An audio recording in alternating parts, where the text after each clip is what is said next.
ela traz uma proposta que é a hierarquização disfuncional, onde alguns tecidos ou sistemas têm um comando, têm uma prioridade sobre os outros.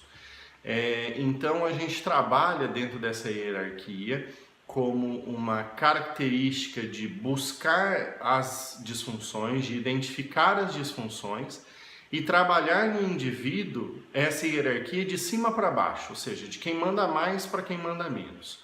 Então, como a gente vai ver nesse gráfico aqui à frente, essa hierarquia ela começa com o sistema muscular sendo o nível mais baixo de abordagem do corpo do paciente. Onde o sistema muscular, por exemplo, ele sofre influência de todos os outros sistemas. O músculo ele tem a sua função de contrair e ele depende de um estímulo nervoso para isso acontecer. Então ele está sobre toda uma função de sistema nervoso e que ele isoladamente não teria função nenhuma. Então uma disfunção de músculo ela só vai ser primária caso eu tenha uma lesão, um estiramento, uma contratura real desse músculo. Caso contrário, ele só está sofrendo influências dos outros sistemas que estão acima dele na hierarquia. Logo acima do sistema muscular, a gente tem o sistema articular. As articulações eles têm uma interferência maior do que os músculos pela quantidade de receptores que a gente tem nas articulações.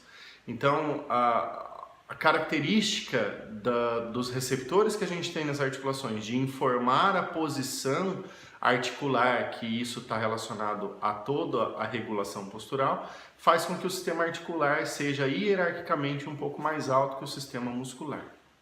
Logo acima do sistema articular, a gente tem o sistema visceral. Então as vísceras elas têm toda uma característica de controle também sobre toda a parte articular e sobre toda a parte muscular. A gente conhece isso da osteopatia pelo reflexo víscero-somático. Então, a gente sabe, né, um exemplo característico disso se eu tenho uma dor de barriga, se eu tenho uma característica de uma cólica, eu modifico a minha postura, ou seja, eu mudo o meu tônus muscular, mudo minha posição articular devido a uma alteração na víscera. Tá? Então essa é uma característica onde a víscera ela tem ela é hierarquicamente um pouco mais alta que a articulação e os músculos. Logo acima das vísceras nessa hierarquia, a gente tem o sistema neural. Então o sistema neural é aquele que manda todos os estímulos, os impulsos elétricos para que tanto as vísceras, as articulações e os músculos possam funcionar. Esse sistema neural ele compreende todos os troncos nervosos, tá? E também toda a característica dos nervos periféricos mais finos. Então, disfunções neurais já são bem descritas na literatura, então existem alguns artigos bem clássicos que mostram isso, por exemplo, no entorse de tornozelo, na faceite plantar e entre várias outras características mostram que uma disfunção neural tem uma implicação sobre o quadro clínico do paciente. Acima do sistema neural, nós vamos ter o sistema vascular. Porque sem vascularização, nenhum tecido sobrevive. Sem o sangue, sem o oxigênio que chega através do sangue, a gente não tem a sobrevivência de nenhum tecido. Então, se eu tenho uma disfunção no sistema vascular, ele vai diminuir o aporte de sangue e, consequentemente, oxigênio para as estruturas, e a partir daí ele vai começar a entrar em disfunção. E então a gente tem as disfunções vasculares. Isso tanto é verdade que uma das 4 leis da osteopatia, né, os 4 princípios da osteopatia é a lei da artéria. Então a gente precisa manter o suprimento vascular, né, arterial, venoso das estruturas para que elas possam funcionar bem.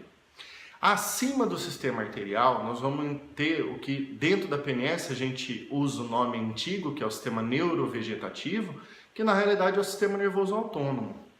Então, as alterações de sistema nervoso autônomo, de simpático, parasimpático, vão interferir sobre todas as outras características que estão abaixo, né? O sistema vascular, neural, visceral, articular e muscular.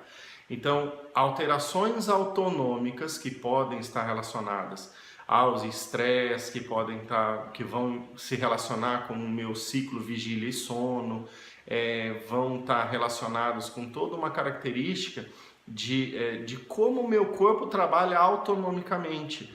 Então, uma alteração desse sistema nervoso autônomo vai acarretar uma repercussão sobre os outros sistemas.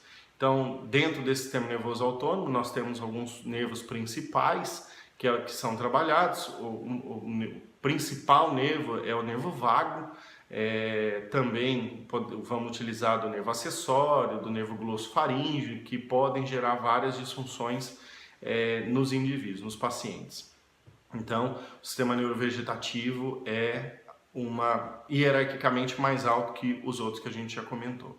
E acima de tudo isso, quem a gente tem vai ser o sistema epidérmico. A epiderme, embriologicamente, ela tem a mesma derivação do sistema nervoso. Então, é por isso que a gente fala, né, que quando estamos nervosos, a gente está com os nervos à flor da pele. Então, a epiderme, ela tem a característica, a gente faz a simbologia com todos os problemas emocionais. Então, uma alteração na minha emoção, no meu estado emocional, faz com que eu tenha uma modificação da minha regulação postural. Darwin já tinha em suas publicações dizendo que os músculos da face, né? Então a face na realidade, ela é a expressão das emoções, ela faz a expressão das emoções. Então a gente consegue identificar se uma pessoa ela está bem com ela mesma ou se ela está emocionalmente abalada, simplesmente de olhar para ela. Então a gente consegue ter essa correlação de todo o sistema emocional com a minha regulação postural. Quando a gente não está bem, quando a gente está meio abalado, está estressado, a gente modifica a nossa característica postural, nossa posição mesmo de postura, para uma postura mais fechada, quando está mais quieto, quando a gente está mais em estado depressivo, né? E a gente adota uma postura mais aberta quando a gente está numa característica de mais alegria, de mais tranquilidade. Então, essa hierarquia, a gente tem o sistema muscular como mais baixo e a gente tem o sistema epidérmico, que faz a simbologia com a parte emocional, como sendo o mais alto.